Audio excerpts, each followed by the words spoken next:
My name is Gary Rutkowski, and today is April 26th, 2005, and today I'll be interviewing Doris Roberts in Los Angeles, California. Okay, we're getting started. Okay. First of all, the first question we have for you is, what was your name at birth? Your name at birth.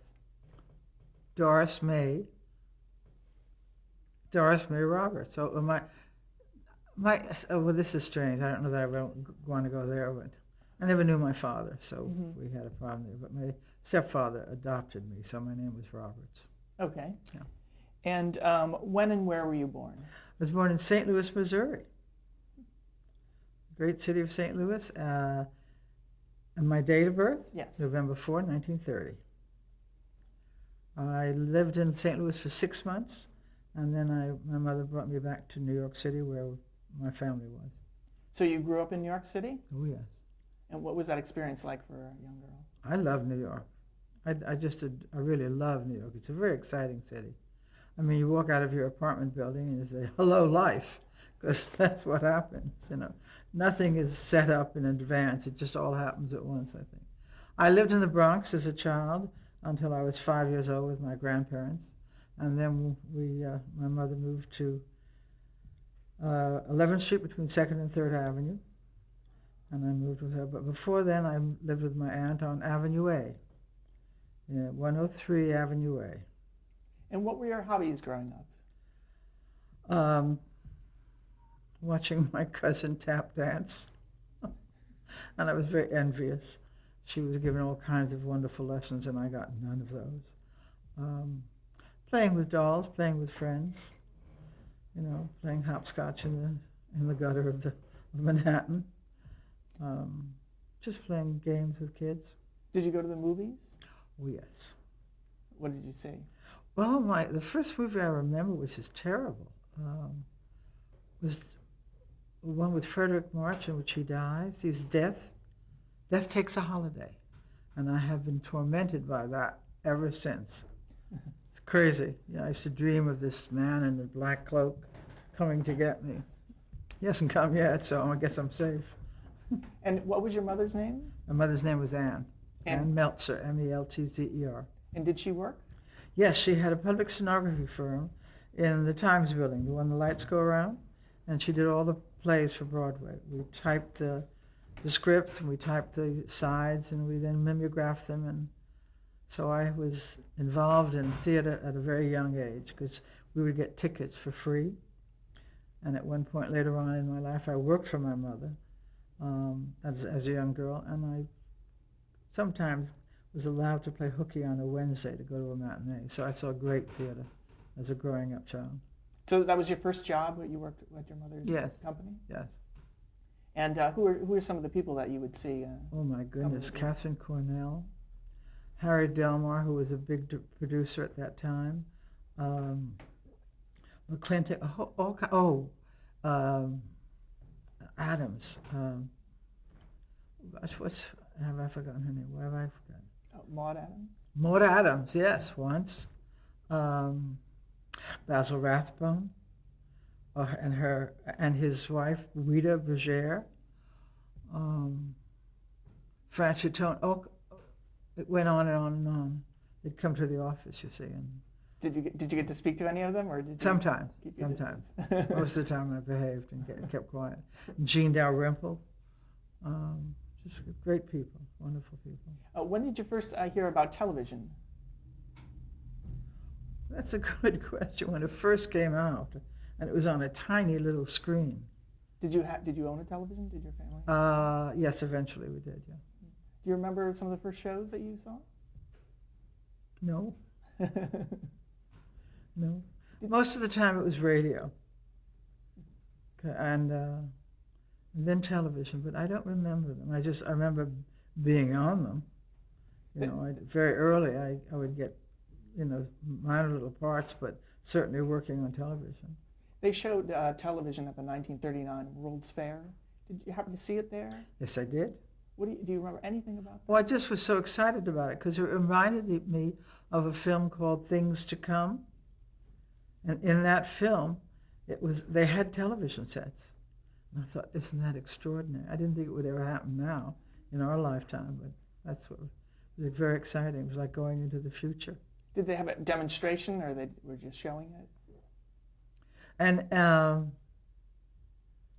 not quite sure, but I think you could be photographed and then see it. And that was exciting, you know. Instantaneously, there you are on the screen, you know. Oh, so it would face you so you could see yourself. Yeah. Okay, where did you attend high school? Washington Irving High School on Irving Place.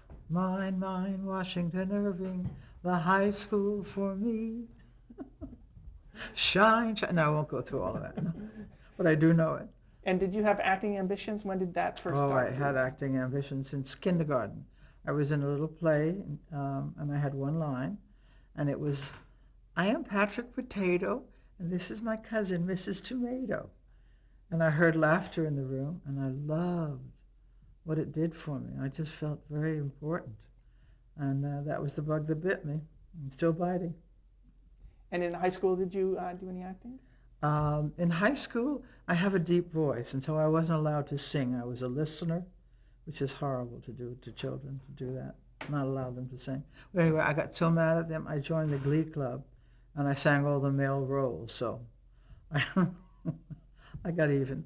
So I was in the Glee Club, and we did, you know, HMS Pinafore and things like that. And where did you go to college?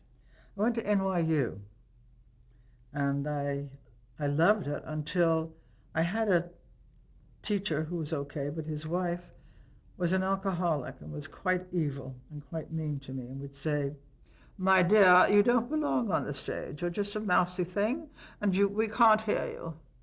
She did this to me daily until she just broke me down, and I quit.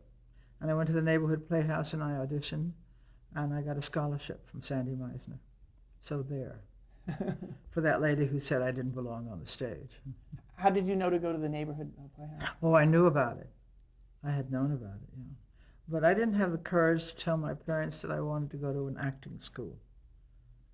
I thought, oh, I don't think they'll buy that. My parents, my mother. Yeah. Were you an acting major in NYU, or? I was just a freshman. I just Liberal started, arts. yeah. Mm. And I took other courses so that my mother would be pleased that I wasn't just going to be some silly young woman trying to be an actress. So anyway. how did you break it to her that you did want to be? I just did it. And when I want to do something, I get to do it, I'm afraid. And how did your experiences at the neighborhood playhouse compare? Fabulous. Mm-hmm. Except Sandy Meisner asked me to do the show-off 3 different ways: as written, as an English drawing room comedy, and as an Italian melodrama. And I was too inhibited to do it as an Italian melodrama. So I questioned him. I said, "Why?" Should have never said that. He berated me for, I don't know, 20 minutes. I was ready to jump out the window. And I was sitting next to Leslie Nielsen. I was pinching my thighs. I was biting the inside of my mouth. Anything to stop me from crying. I just was devastated. And I went home and I studied, and I came back the next week, and I did it as an Italian melodrama, and then I never went back. Isn't that foolish? Foolish moments in your life that you do, but I got in touch with Sandy years ago and apologized for that. Did he remember that? Oh, yes, he did. What did you learn from him, previous to this? From Sandy Meisner? Mm-hmm. Oh, wonderful things about acting. Wonderful craft things to do, What did they stress at the school? Well, it was everything. It was dance, it was voice, it was acting, it was character work. I mean, it was just wonderful. Then after that, I went to the neighborhood, not after the neighborhood playhouse, I went to the actor's studio, and I got in. And that was exciting and wonderful. Great stars to be were there. Do you remember your audition for the actor's studio? Let me think now. What? Dead end. That's a good one. Dead end. And who did you see there? Who was in your class? In the class? Yeah. Oh my goodness. Marty Balsam, Anne Bancroft, Marilyn Monroe, Maureen Stapleton, and wonderful writers were in the writing division. Terrence McNally, my future husband, William Goyen. I'm trying to think of all the others. So many, though. Wonderful. Eli Wallach and Ann Jackson, Geraldine Page, Steve McQueen, Jimmy Dean. Oh, it goes on and on. They were all fabulous. And you were doing this, were you also acting on the stage at the same time as you were at the Actors Studio? No, I hadn't made it yet on the stage. I did some television, but not anything that you can talk about, really. But I worked diligently at the Actors Studio. And this was live television in those days, Yes, right? yes. And what was the experience like with cameras? How was it different than doing theater? Well, it's technical. You can be any place on the stage that's been lit for you, but in television you have to be in a certain angle because the camera, if I do that, I'm blocking somebody, or if I do that, the camera can't get me, or too many people are in the view of it, so I have to be on that leg. So it's just technical things that you learn, Did you pick it up quickly? I did, yeah. Mm-hmm. Yeah. Also could find my light all the time, which is very important. And what about your professional stage debut? My professional stage debut is a city center in The Time of Your Life. And that had, oh my goodness, Lenka Peterson, Gloria Vanderbilt. I can only say her name this way, Carol Marcus, Grace Soroy, and Soroy and Mathau. Bless her. She's no longer with us. Harold Lang. I'm trying to think of all the other people in it, but just so many. Wonderful, wonderful actors. Were people centering on Gloria Vanderbilt being in it? Were they what? Were they sort of centering on her being in it? Was she the attraction? Not really, but I had 3 words. No, 3 sentences I'm talking about. Referring to her, because she came on and did her little scene and then came off.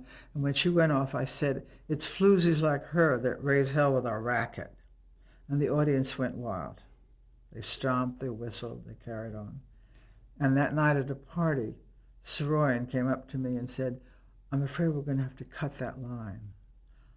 I grabbed him by his lapels and said, "Do you know what it took for me to get these 3 lines? Don't cut it." And he didn't. Oh, So I was desperate at that moment. And when you were getting roles on television, did you have an agent? Is that how you were getting the parts? For some reason, and I can't remember, I had met Bobby Fryer, who was then the head of casting at CBS. Robert Fryer, the big producer, before he was a big producer. And he liked me. And he'd bring me in for things, minor, under 5, things like that.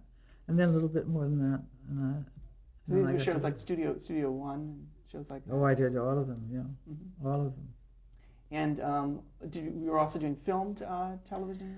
I didn't do any films. I did one film with Carol Baker, but it was a feature film.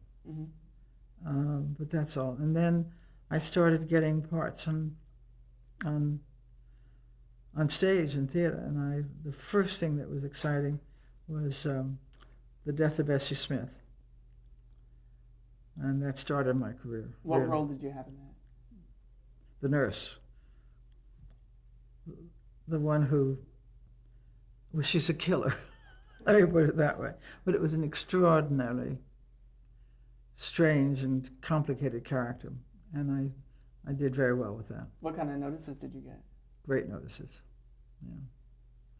And then I moved, and then I did, one night I remember I did that, and I had to cover for The American Dream. I was on stage on Saturday night for over 5 hours, and that moved me on. And at this time, you had a child. Yes, I have had my son. How Michael. was that balancing act? Very difficult. Very difficult. So, but you do it. You find a way. Were you able to do more when you went into school? When he went to school? Yeah. Well, no, because I was with him during the daytime. It was only 2 days a week that I wasn't, and I'd go to the actor's studio, Tuesdays and Fridays. And then at night, I would rehearse late at night, so that my husband was home taking care of. I mean, the baby was asleep by then, but then I would run up to the actor's studio and do a scene or rehearse scenes. Okay, let's see where we're at here. I know you were on a couple of shows like The Defenders, Naked City, those kinds of shows. What do you remember about being on those shows? Well, because it was live, I remember doing a Studio One, playing Mrs. Danvers, and it was really crazy, because you had to run around the stage, not a stage, but the studio to get to the next set, and you couldn't be late. This is live, and that was hard. That was exciting and frightening at the same time. You didn't stop and do it a second time. That was it, And unfortunately, on that particular production, somebody used the wrong clip, because I was supposed to have put fire to the building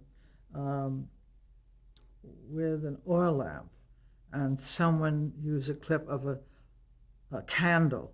There was no way to solve that or to explain what the difference was. They just made a mistake, and it had to go out that way, because it was live theater. And to do it within that time frame, that was another thing. You couldn't take an extra breath. You had to do it the way you had rehearsed it. Otherwise, you're in trouble. You didn't go over the time, So that was a big part. You were getting some. Yeah, that was a big part. Yeah. I did a lot. I did a lot of Studio Ones and Playhouse 90s and The Web and Suspense and all of those. Do you remember costume changes? How things were? Those done? were hard to do. But I remember doing one with Maria Riva, who is Marlene Dietrich's daughter, and Marlene came on the set, and that was extraordinary. First of all, she brought a huge box of pastry that she had baked that morning for the crew. Smart move. And then she started telling them what to do with the lights. No, bring that down, bring that up, put the little pinky, do that. It was extraordinary what she did, and knew about lighting. And that was something.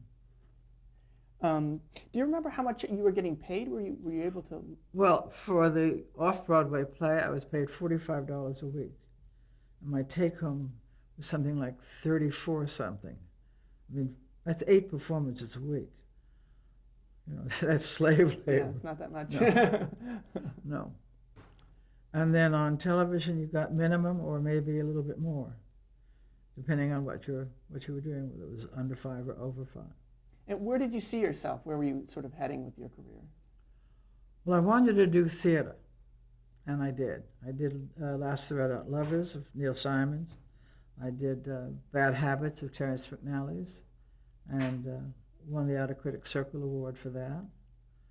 It was beginning to build. I was getting a reputation and getting a lot of work in theater, which was exciting. And Last of the Red Hot Lovers was a Neil Simon play? Neil Simon's play. So that he was already established at that point. Oh, very much so. Very much so. So that was sort of a coup for you. And Jimmy Coco was in it. And the first act was Linda Lavin. The second was, it was played by different people, but it was Marcia Rod the first time. And I was the third act. And it was interesting, and as it was written, the part was, I leaned against the wall and slowly slid to the ground. Well, you can't do that if you're seated around a table. And I just went with my instincts, and I began to cry. And Neil said, "That's it. Go home. Don't come back for 3 days. I've got my third act. Thank you." So that was very exciting. Wow. This was during the rehearsals? He rewrote the whole third act. Wow. Based on some of the things that I did. That was exciting. You had mentioned James Coco. When did you meet him?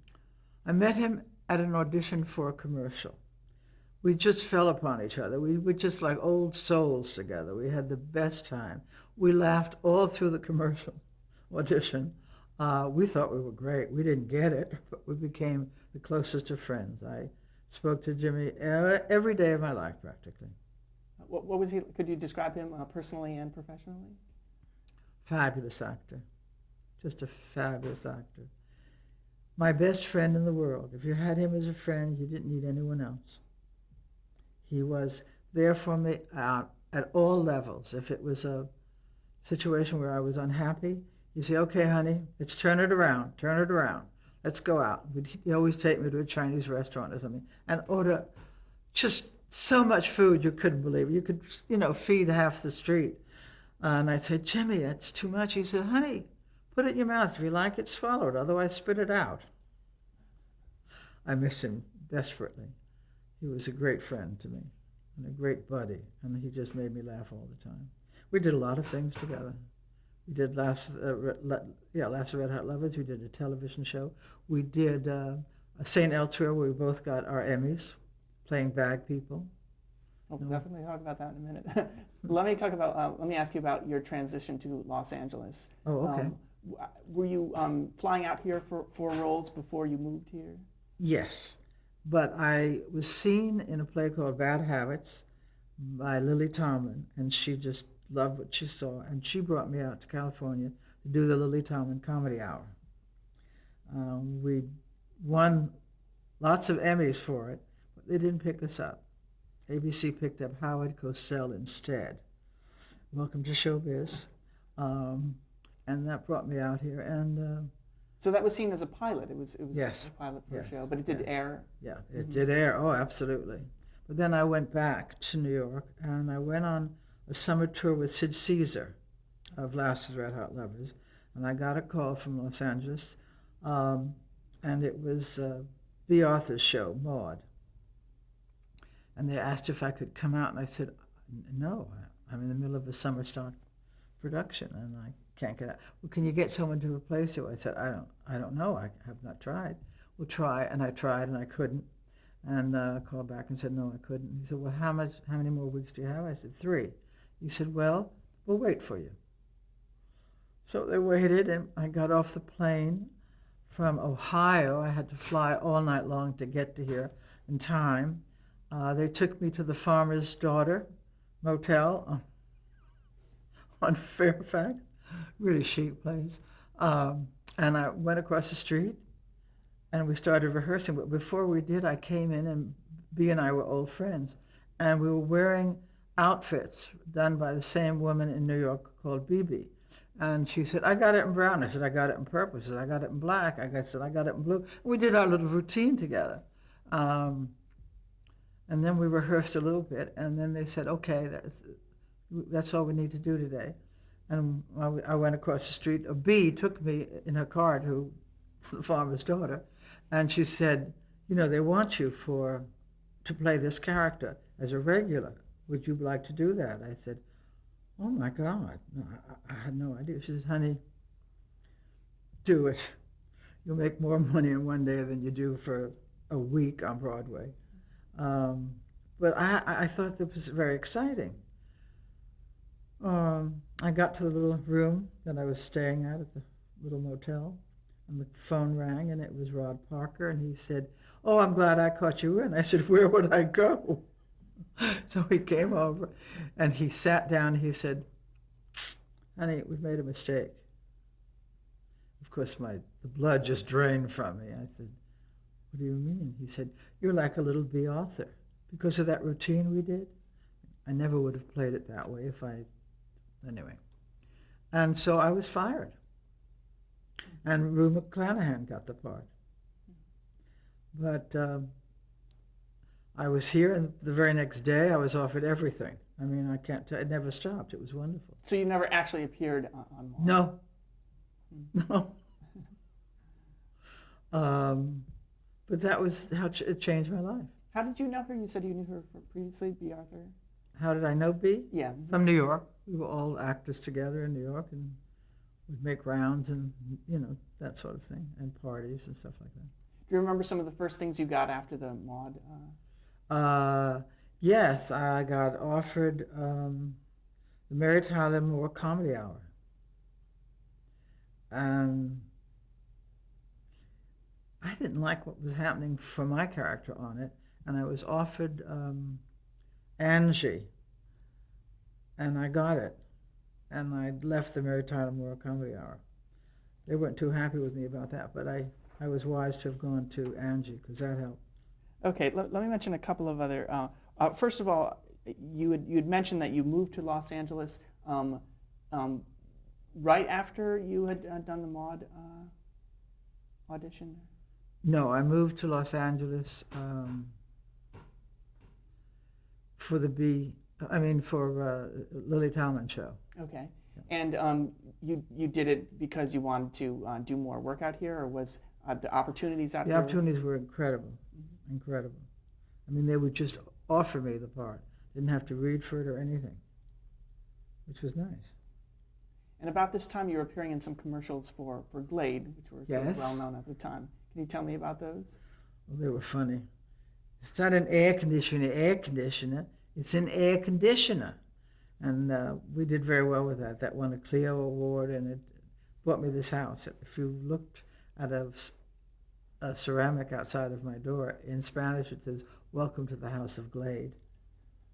And as people come up the street, I'm sure they think, Glade, what a strange name. So you've had this house ever since? Yeah. the whole Yeah. time. And you made an appearance on All in the Family? Oh, yeah.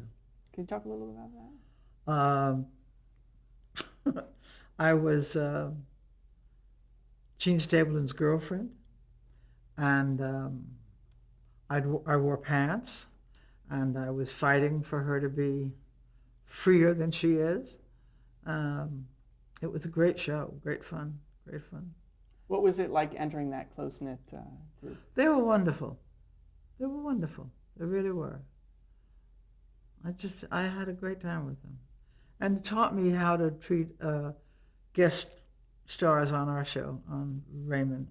Always said hello, always made them feel comfortable, always brought them into the little group, because it's very difficult to be an outsider on a sitcom. Very difficult. So, Did you have any, is there any example of something that you appeared on that was really hard to get into the swing of things?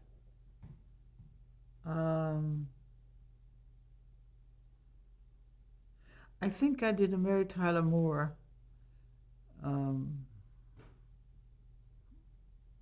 with Phyllis. Mm-hmm.